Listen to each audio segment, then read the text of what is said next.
A herança maldita da colonização. Imagine o sol nascendo sobre os canaviais do Nordeste. O ar quente, o cheiro de terra molhada e suor humano.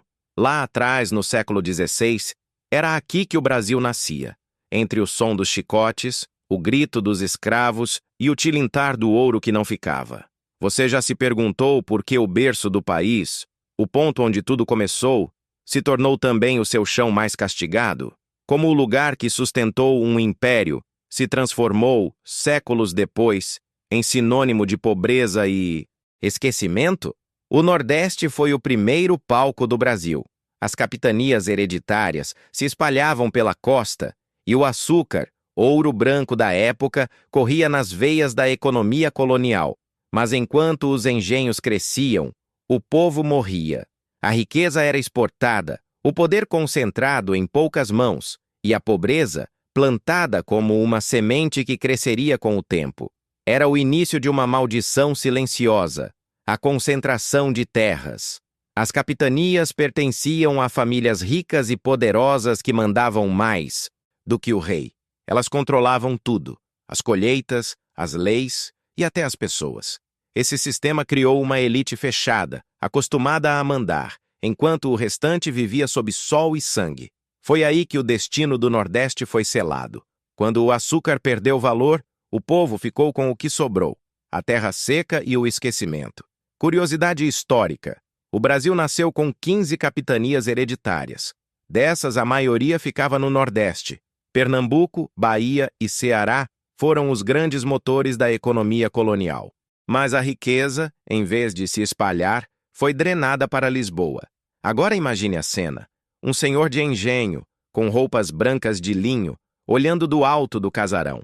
Lá embaixo, centenas de homens e mulheres curvados sob o sol, cortando cana com as mãos feridas. Ele acende um charuto, sopra a fumaça e diz com voz fria: "Eles trabalham por nós. É a ordem natural das coisas." Essa ordem natural criou o Brasil desigual que existe até hoje. O Nordeste ficou preso a um passado feudal, onde poucos tinham tudo e muitos nada. Mesmo depois da abolição, a terra continuou nas mesmas mãos. O poder nunca desceu o morro, e quando o poder não muda de lugar, o povo continua preso ao chão. Geografia básica. O Nordeste é uma região de contrastes. O litoral é fértil e rico em recursos naturais, mas o interior, o chamado semiárido, sofre com longos períodos de seca. Essa diferença geográfica acentuou as desigualdades econômicas e sociais. Enquanto o Sudeste se industrializava no século XIX, o Nordeste ainda tentava sobreviver de plantações e promessas. As grandes secas, como a de 1877, mataram milhares e forçaram outros tantos a migrarem. A partir daí, o nordestino passou a carregar um estigma, o de sobrevivente. "Dona Maria, a senhora vai embora?" "Vou, meu filho. Aqui nem o vento canta mais." O trem partia, lotado de famílias inteiras. Malas, galinhas, esperança. Muitos foram parar nas favelas do Rio e de São Paulo. Lá viraram força de trabalho barata, alicerce do crescimento dos outros. O Nordeste não era pobre por acaso. Era pobre porque foi explorado, exaurido e esquecido. Economia básica. Durante o período colonial, o Nordeste foi responsável por quase 80% da exportação de açúcar do mundo. Hoje, a região responde por menos de 15% do PIB nacional.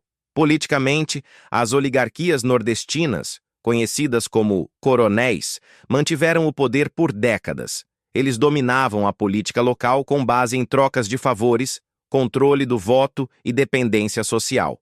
Essa estrutura, que nasceu nos engenhos, ainda ecoa nas câmaras municipais e nos currais eleitorais de hoje. O Nordeste, no fundo, é o espelho da alma brasileira. Generoso, mas traído. Terra de fé e resistência. Onde o povo aprendeu a sorrir, mesmo com a boca seca. Onde o sol castiga, mas também ensina a levantar. Você já reparou como, em qualquer lugar do país, o nordestino é sinônimo de força? Essa é a ironia. A mesma terra que mais sofreu é a que mais resistiu.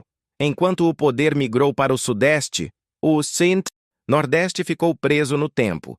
Não por falta de capacidade, mas porque o sistema foi feito para isso. Curiosidade cultural. O temperamento do nordestino é forjado entre o calor e a adversidade. São pessoas de fala direta, sorriso fácil e coração endurecido pela necessidade. A música, a poesia e a religião são suas armas invisíveis de sobrevivência. Na essência, o Nordeste é mais do que pobreza. É um campo de batalha entre o que foi tirado e o que ainda pode florescer. As ruínas dos engenhos contam uma história que o país não gosta de lembrar, a de que a riqueza de uns foi construída sobre o sofrimento de muitos. E quando olhamos o presente, percebemos que a estrutura mudou de roupa, mas não de forma. Hoje, em vez de chicotes, existem contratos.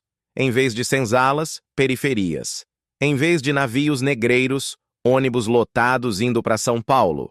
Mas há algo que nunca mudou: a força de quem continua de pé. O povo que canta, trabalha, sonha e acredita que o amanhã pode ser melhor do que ontem. O Nordeste pode ter sido o berço da desigualdade, mas também é o berço da esperança. E talvez seja justamente daí que venha o milagre, a fé que nunca morre, mesmo quando tudo o mais parece morto. Então, antes de chamar o Nordeste de pobre, lembre-se, ele não é pobre por falta de riqueza, mas por excesso de história. Uma história que ainda pulsa, grita e pede justiça. E quem entende isso, entende o Brasil. Comente: eu amo o Brasil.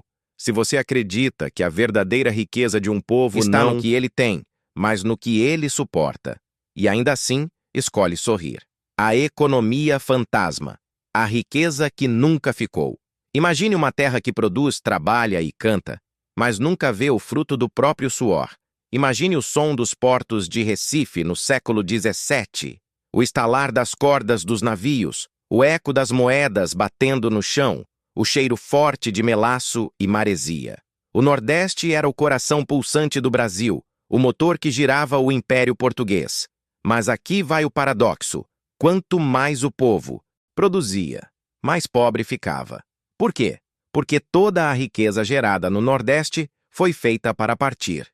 Enquanto o açúcar saía pelos portos, a vida escorria junto.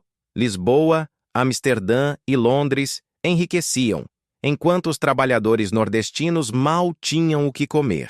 Era uma economia vampírica, sugando a força de um povo que não sabia o que era liberdade.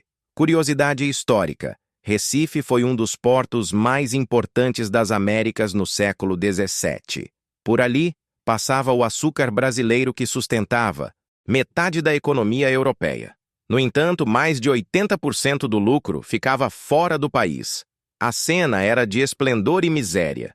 Homens brancos vestindo casacas de linho, bebendo vinho importado e, ao fundo, homens e mulheres de pele queimada pelo sol, dormindo no chão de terra.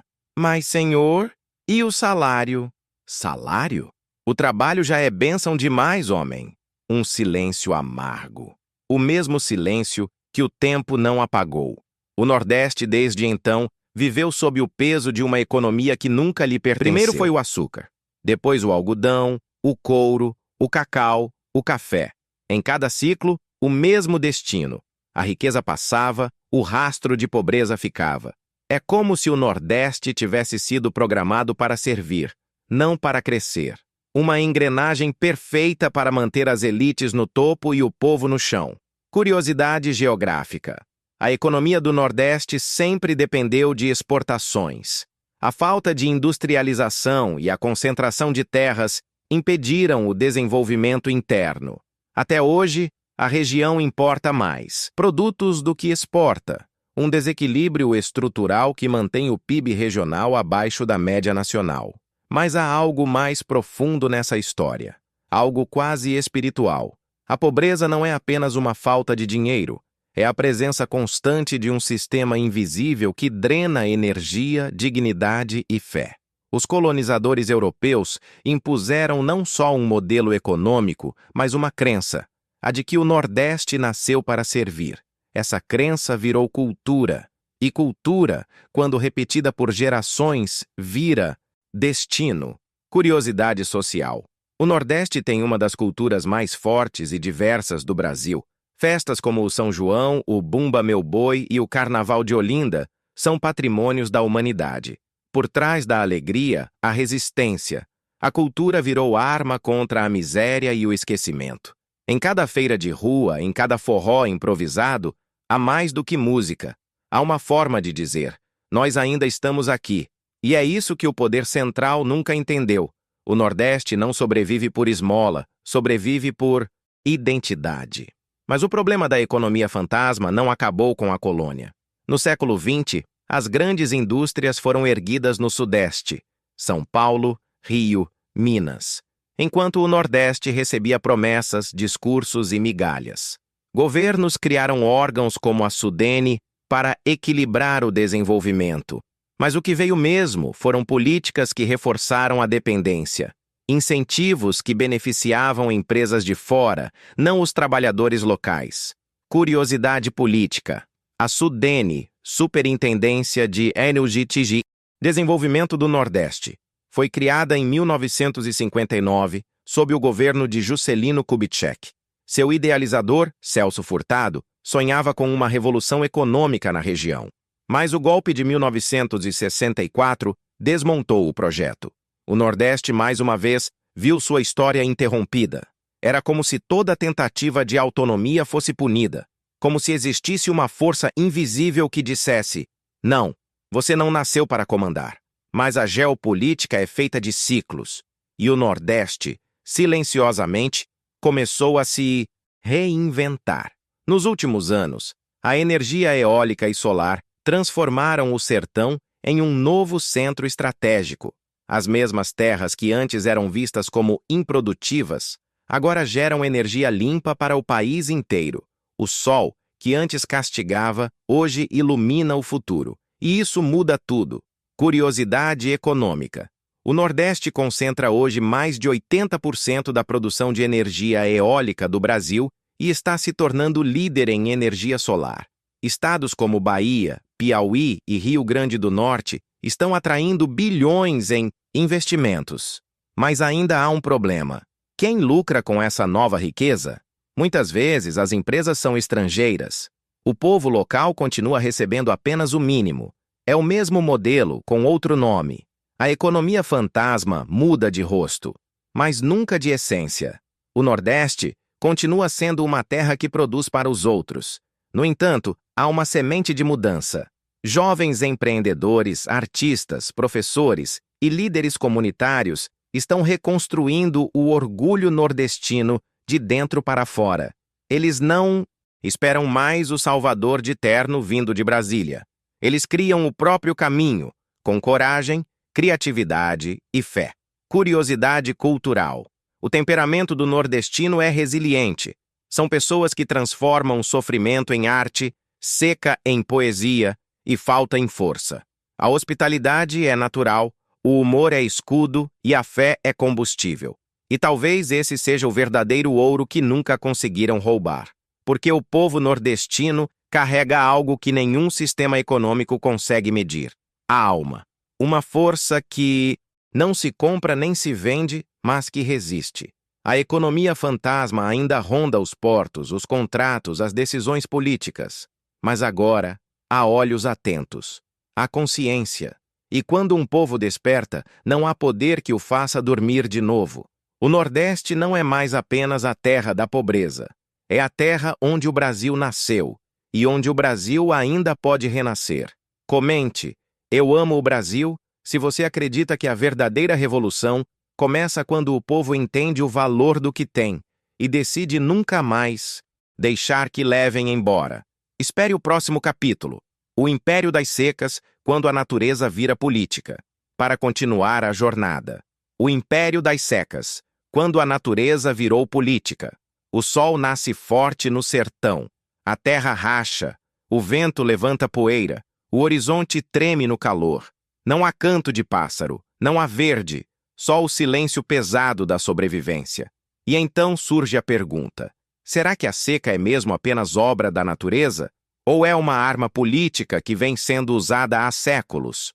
Por trás de cada reportagem que mostra o sertanejo com o balde na cabeça, existe um enredo mais sombrio. Um sistema construído para que a dor nunca acabe. Porque quanto mais o povo sofre, mais fácil é controlá-lo. Curiosidade geográfica. O sertão nordestino faz parte do chamado Polígono das Secas, uma área de mais de 900 mil quilombolas que abrange 9 estados. É a maior região semiárida habitada do planeta. No final do século XIX, a seca de 1877 matou mais de 500 mil de pessoas. As famílias caminhavam quilômetros em busca de água e os corpos ficavam espalhados pelas estradas. Os jornais da época falavam em flagelo, mas poucos se perguntavam o porquê de não haver estrutura, açudes, nem políticas reais de sobrevivência. Era o início de uma manipulação perversa, o nascimento da indústria da seca. Homens ricos, donos de terras e poder político, aprenderam a transformar a tragédia em lucro. Quando a seca vinha, o governo enviava verbas de emergência, e essas verbas eram desviadas para os mesmos coronéis que exploravam o povo. Vamos construir o açude, diziam. Mas o açude ficava no terreno do fazendeiro. Vamos ajudar os retirantes, prometiam. Mas o dinheiro desaparecia antes de chegar às vilas. E quando chovia, nada mudava. A seca passava, mas o sistema continuava intacto. Curiosidade política. O termo indústria da seca surgiu nos anos 1960, mas o esquema existe desde o Império. Governos usavam as secas para justificar gastos e consolidar poder local. O controle da água se tornou o controle do povo. Imagine o cenário. Uma vila no interior do Piauí, 1915. Uma mãe segura o filho nos braços, a pele da criança é fina, os lábios rachados. Doutor, tem remédio? O político sorri, entrega uma cesta com farinha e diz: vote certo e Deus vai mandar chuva. A fé do povo foi sequestrada pela política. A seca, que deveria unir a região em busca de soluções, virou instrumento de divisão. O sertanejo passou a depender do favor, não da justiça. E assim nasceu um dos maiores paradoxos do Brasil. A terra mais ensolarada do país, cheia de rios subterrâneos e potencial energético, é também a que mais sofre por falta d'água. Curiosidade econômica. Apesar da imagem de pobreza, o Nordeste detém grandes reservas de água subterrânea, como o aquífero Urucuia e o aquífero Jandaíra. O problema nunca foi falta de água, foi falta de acesso.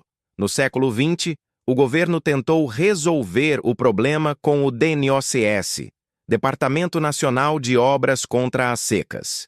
Milhares de açudes e barragens foram construídos. Mas adivinha? A maioria beneficiava os grandes proprietários. O povo continuou à margem. O controle da água virou sinônimo de poder. Quem tinha açude, mandava. Quem não tinha, obedecia. Curiosidade social. O sertanejo é considerado o povo mais resiliente do Brasil. Com pouco, faz muito. Constrói casas de taipa, planta em solo seco e transforma o impossível em sobrevivência. Mas há um detalhe que poucos percebem. O sertanejo não é vítima passiva.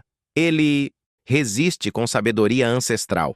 Conhece as estrelas. Sabe quando o vento muda. Entende a terra melhor do que qualquer engenheiro de gabinete. Só que o sistema aprendeu a usar até isso contra ele. Enquanto os governos prometem combater a seca, o povo aprendeu a combatê-la sozinho. Hoje, no século XXI, o sertão começa a se transformar. A energia solar e eólica está mudando a paisagem. Torres brancas giram no horizonte e painéis solares refletem o sol que antes matava. Mas ainda há um eco no vento. A quem pertence essa energia? Curiosidade contemporânea.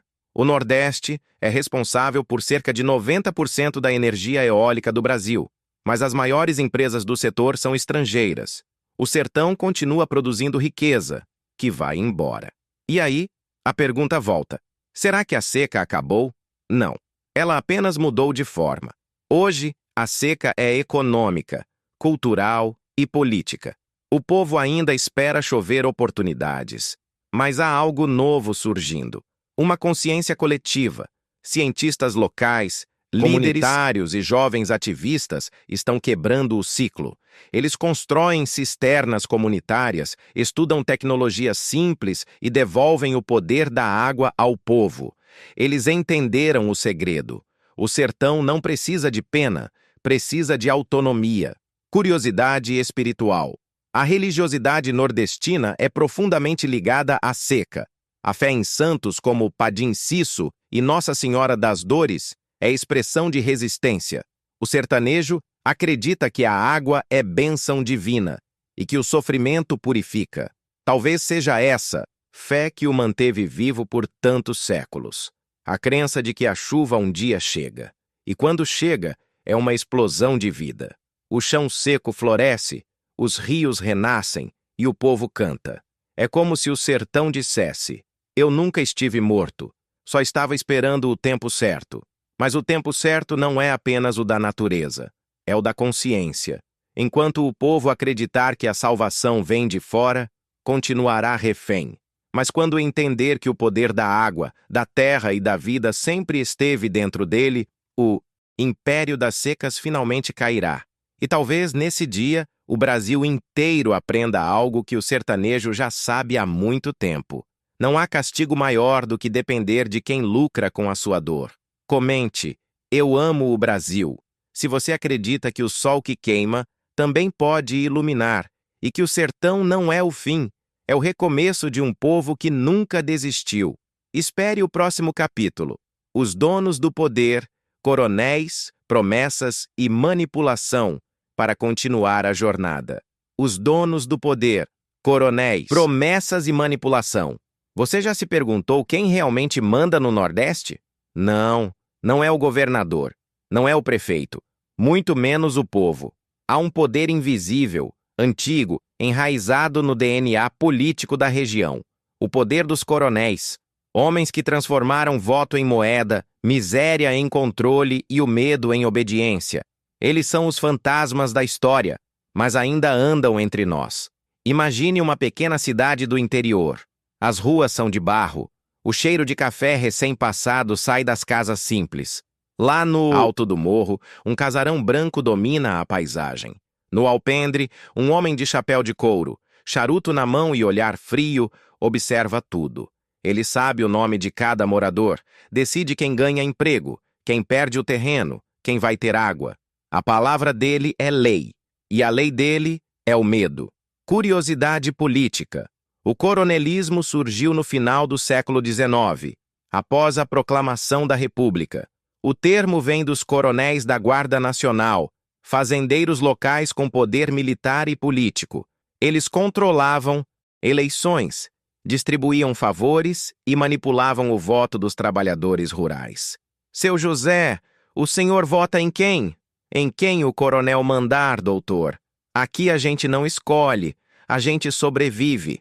Esse diálogo simples resume um século de submissão. O Nordeste virou um laboratório de poder, onde a democracia é fachada e o voto é trocado por promessas que evaporam com o nascer do sol. Curiosidade econômica. Mesmo com avanços recentes, o Nordeste ainda tem o maior número de municípios com baixa renda per capita do país. Isso se reflete em dependência de programas sociais, terreno fértil para o populismo e a manipulação política. Mas o que pouca gente sabe é que o coronelismo não ficou no passado. Ele apenas trocou o cavalo por helicóptero, o chicote por microfone e o engenho por gabinete. Os novos coronéis usam terno e gravata, aparecem na TV e dizem lutar pelo povo. Mas por trás das câmeras, o jogo é o mesmo: distribuir benefícios em troca de controle. Curiosidade social. No Nordeste, o fenômeno do voto de cabresto, em que eleitores votavam sob ameaça, foi oficialmente extinto em 1930. Mas sua lógica ainda vive em práticas modernas. O curral eleitoral digital, as promessas sazonais, o clientelismo disfarçado de caridade. O Nordeste não é apenas vítima da seca do solo, mas também da seca de poder real. Por isso, em muitas cidades pequenas, o coronel é mais influente que o Estado. Ele decide quem tem emprego público, quem ganha cesta básica e até quem consegue um remédio. A política, aqui, é pessoal e perigosa. Mas há algo mais profundo, quase espiritual nisso. A manipulação só funciona onde existe carência, não apenas de comida, mas de pertencimento. Durante séculos, O povo nordestino aprendeu que o poder era algo distante, inacessível, sagrado. E o coronel assumiu o papel de um deus terreno, aquele que dá e tira conforme sua vontade. Curiosidade cultural. O Nordeste é a região com maior religiosidade popular do Brasil. Essa fé intensa, embora seja fonte de esperança, também foi explorada politicamente. Muitos líderes usaram a religião para justificar submissão. Aceite sua pobreza, porque Deus quis assim. Mas o nordestino não é ingênuo. Ele sabe do jogo. Ele finge obedecer, mas guarda no olhar uma centelha de rebeldia. Essa centelha já incendiou o sertão antes. Foi ela que moveu movimentos como o cangaço e a Guerra de Canudos, revoltas de gente que não aguentava mais ser mandada por quem nunca sujou as mãos de terra. Imagine Lampião, de chapéu, de couro e rifle em punho, dizendo: se o poder é deles, a justiça é nossa. Por trás do banditismo havia um grito de liberdade. Por trás da violência, uma busca por dignidade. Curiosidade histórica. Virgulino Ferreira, o Lampião, nasceu em Pernambuco em 1898. O cangaço, entre 1920 e 1940, foi um fenômeno social e político. Muitos sertanejos viam os cangaceiros como justiceiros, homens que enfrentavam os coronéis e o governo corrupto. A verdade é que o coronelismo foi o primeiro algoritmo político do Brasil. Ele aprendeu a ler o medo do povo e transformá-lo em poder. E o mais assustador é que esse algoritmo ainda roda, agora em celulares, nas redes sociais, nas promessas modernas. A diferença é que hoje, o cabresto é digital. Curiosidade contemporânea. Nas eleições atuais, o Nordeste tem um dos maiores índices de engajamento digital em campanhas políticas, mas também é uma das regiões mais afetadas por desinformação e manipulação midiática. A pergunta que fica é: como quebrar esse ciclo? Não basta trocar os rostos. É preciso mudar a mentalidade.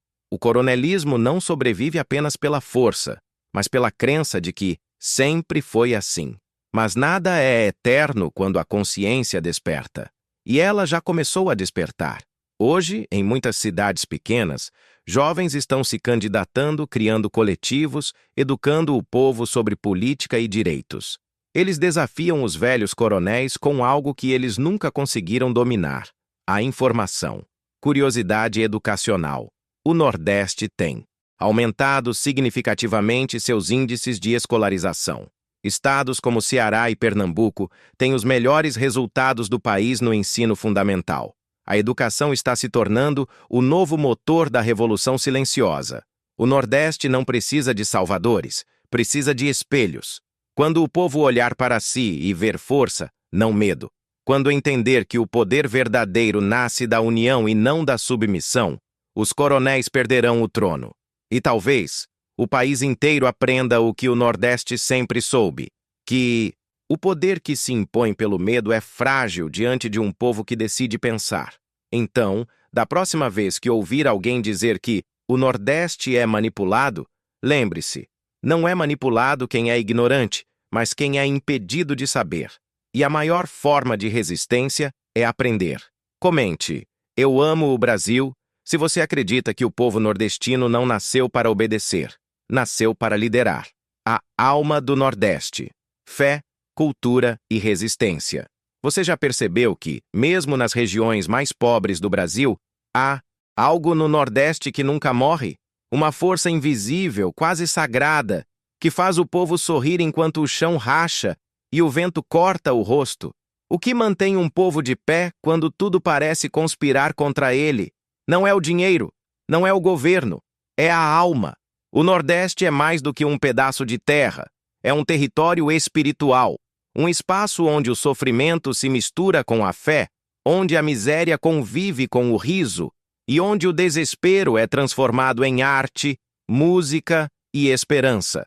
Aqui, o sagrado e o profano dançam lado a lado. E essa é a maior força dessa terra. Ela nunca se entrega. Curiosidade cultural. O Nordeste é o berço de manifestações únicas como o frevo, o maracatu, o axé, o forró, o chachado e o baião. Cada ritmo carrega um pedaço da alma do povo. uma mistura de raízes africanas, indígenas e europeias. Imagine as ruas de Olinda tomadas por cores, tambores e passos apressados. O som dos metais corta o ar, o suor escorre e o povo dança como se o corpo inteiro fosse uma oração. O frevo nasceu como resistência, uma forma de protestar sem palavras, de transformar dor em festa. A cultura nordestina é, na verdade, um escudo. Cada canção de Luiz Gonzaga é uma crônica da sobrevivência. Cada cordel pendurado em feiras é uma lição de sabedoria popular. Dona Maria, a senhora ainda acredita em milagre? Ela sorri, olha para o céu e responde: acredito sim. Todo dia o sol nasce, não é? Essa é a fé do Nordeste. Não uma fé de igreja, mas uma fé de chão. Curiosidade espiritual. O Nordeste tem as maiores romarias religiosas do país. Juazeiro do Norte, terra do Padim Cisso, recebe milhões de fiéis todos os anos. Para muitos, caminhar quilômetros sob o sol é um ato de penitência e amor. Uma forma de purificar a alma e agradecer por estar vivo. Mas essa fé não é passiva, é guerreira. O nordestino não reza esperando milagre. Reza para continuar lutando. A fé aqui é motor, não muleta. E o mais impressionante é como essa energia espiritual molda até a política, a arte e a economia. Nas feiras livres, o comércio é quase um ritual. O vendedor grita, o freguês pechincha, o dinheiro troca de mãos, e no meio daquela bagunça há algo profundo: a celebração da vida simples. Curiosidade econômica. O setor de serviços e comércio informal é o que mais emprega no Nordeste. Em cidades como Caruaru, Campina Grande e Feira de Santana, as feiras são verdadeiros ecossistemas econômicos. Mas o que realmente move o Nordeste é o sentimento de pertencimento. Enquanto outras regiões tentam esquecer o passado, o nordestino o carrega com orgulho. O sotaque, a comida, as lendas, tudo é marca. É como se dissesse ao mundo: podem nos chamar de pobres, mas nunca de fracos. Curiosidade gastronômica. A culinária nordestina é uma das mais ricas do Brasil. Pratos como baião de dois, acarajé, carne de sol, moqueca baiana, tapioca e bolo de rolo nasceram aqui. Cada receita traz uma história de adaptação e criatividade. Mas há algo ainda mais profundo. O Nordeste é o berço da filosofia do povo. Enquanto as elites do país discutem o que é ser brasileiro, o Nordeste vive isso todos os dias. Ele é o espelho do Brasil sem maquiagem. O país real, o que chora, canta e não desiste. Talvez por isso, quem nasce aqui aprende cedo a lidar com o invisível, o destino, a fé, o tempo. Tudo aqui é aprendizado espiritual. Curiosidade geográfica. O Nordeste é a região mais diversa do país.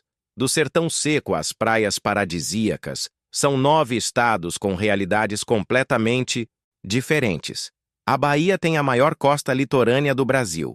O Maranhão tem biomas que vão da floresta amazônica às dunas dos lençóis maranhenses. Mas o que une todos eles é um temperamento comum: orgulho e teimosia.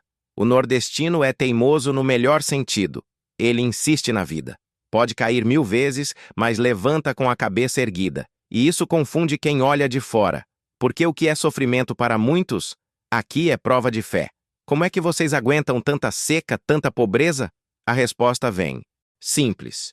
A gente não aguenta, a gente atravessa. Essa travessia é o verdadeiro milagre. E é isso que o Brasil precisa entender. O Nordeste não é uma região atrasada. É uma civilização dentro do país, com cultura própria, ritmo próprio, alma própria. E quando o resto do Brasil finalmente olhar para cá com respeito, não com pena, vai perceber que a força que sustenta a nação vem daqui. Curiosidade filosófica. Segundo o sociólogo Darcy Ribeiro, o Brasil só será ele mesmo no dia em que reconhecer o Nordeste como seu coração espiritual. Mas por que espiritual? Porque aqui o sofrimento virou sabedoria, o riso virou cura e a pobreza virou poesia. Enquanto o mundo corre atrás do progresso, o Nordeste nos ensina que a verdadeira riqueza está em continuar humano, Há algo de sagrado em cada feira, em cada romaria, em cada casa de taipa. É como se a alma do Brasil morasse ali, olhando para o céu vermelho do entardecer, esperando que um dia o país acorde. O Nordeste é o altar da resistência. E talvez, quando entendermos isso, descobriremos que o Brasil nunca foi dividido, apenas desconectado de sua origem. Comente: "Eu amo o Brasil", se você acredita que a fé, a cultura e a força do povo nordestino são o verdadeiro milagre dessa nação. Espere o próximo capítulo. O Renascimento do Nordeste. Futuro, revolução e consciência. Para continuar a jornada. O Renascimento do Nordeste. Futuro, revolução e consciência. O sol nasce no sertão como sempre nasceu. Chão queimando, mas iluminando a alma. A diferença é que, desta vez, algo mudou. O Nordeste não espera mais a salvação vir de fora. Ele entendeu que o poder que procurava sempre esteve dentro dele. Por séculos, o povo nordestino foi ensinado a acreditar que era o atrasado, o coitado, o dependente, mas esse discurso não cola mais. Agora, as mesmas mãos calejadas que um dia pediram água constroem energia limpa, tecnologia, arte, educação e futuro. As mesmas vozes que um dia foram silenciadas agora ensinam, criam, inspiram. Imagine as turbinas eólicas girando nas serras do Ceará. Imagine os painéis solares cobrindo o sertão do Piauí, refletindo a luz que antes castigava. Imagine jovens programadores em Recife, cineastas em Salvador, cientistas em Natal. O Nordeste não é o passado do Brasil. É o ensaio do que o Brasil ainda pode ser. Curiosidade econômica. O Nordeste é a região que mais cresce em energia renovável no país e abriga um dos polos tecnológicos mais promissores da América, Latina, o Porto Digital, em Pernambuco. Mas o verdadeiro renascimento não está nas máquinas, e sim nas mentes, porque a revolução mais poderosa é a da consciência. É quando um povo deixa de pedir e começa a decidir. É quando entende que o sofrimento do passado não foi maldição, mas preparação. Curiosidade social. Nos últimos 20 anos, milhões de nordestinos saíram da extrema pobreza. O índice de escolarização aumentou e cidades antes esquecidas agora respiram inovação e cultura. O Nordeste aprendeu a arte mais difícil de todas, a de se reinventar sem perder a alma. E isso é raro num mundo que troca identidade por status. Enquanto o resto do país olha para fora em busca de modelos, o Nordeste olha para dentro e encontra Deus nas pequenas coisas. No som do sanfoneiro que não desiste, na mãe que educa com o que tem, no menino que sonha alto, mesmo quando o chão é seco. Curiosidade cultural. A literatura de cordel, nascida no sertão, é hoje reconhecida como patrimônio imaterial brasileiro. Sua poesia simples e profunda é um símbolo da sabedoria popular que sobreviveu a tudo, ao tempo, à fome e ao esquecimento. O Nordeste é a prova viva de que nenhuma dor é em vão. Cada seca, cada perda, cada injustiça foi forjando um caráter coletivo, uma força espiritual que o resto do Brasil ainda está tentando entender. E talvez seja por isso que quem vem ao Nordeste sente algo diferente. Porque aqui o sofrimento não apaga a luz, ele a lapida. Imagine um velho sertanejo olhando o pôr do sol, o rosto marcado pelo tempo e dizendo: "Meu filho, o Nordeste nunca foi pobre, só foi roubado demais." Essa frase resume a história de uma região inteira e, ao mesmo tempo, anuncia algo maior. O tempo da reparação está chegando. Hoje, o Nordeste é palco de uma revolução silenciosa, feita de conhecimento, arte e coragem. Os coronéis envelhecem, os políticos se reinventam, mas o povo acordou. E quando o povo acorda, não há sistema que resista. O futuro não será escrito nos gabinetes, mas nas ruas, nas escolas e nas mãos de quem nunca desistiu. Curiosidade filosófica. Segundo o historiador Josué de Castro, o Nordeste é a metáfora da fome do mundo, mas também o ventre da esperança. Ele acreditava que o que nascesse aqui um dia transformaria o planeta. E talvez ele estivesse certo. porque é daqui, das terras rachadas e dos corações indomáveis, que nasce a verdadeira lição para o Brasil. A força não vem da riqueza, vem da alma. E a alma do Nordeste é indestrutível. Então, se um dia você duvidar do seu próprio poder, lembre-se deste povo, lembre-se que eles venceram o impossível, com fé, suor e amor. E entenda, o Nordeste não é só um lugar, é um espelho. Mostra quem somos quando tudo nos é tirado, e mesmo assim escolhemos continuar. Comente, eu amo o Brasil. Se você acredita que a força do Nordeste é a prova de que nenhum sofrimento é maior do que o poder de recomeçar. Siga o canal, porque nas próximas histórias nós vamos revelar o que o Brasil nunca quis. Que você soubesse as verdades escondidas por trás das fronteiras, da política e da própria história. E lembre-se disso: enquanto houver um nordestino de pé, o Brasil nunca estará de joelhos.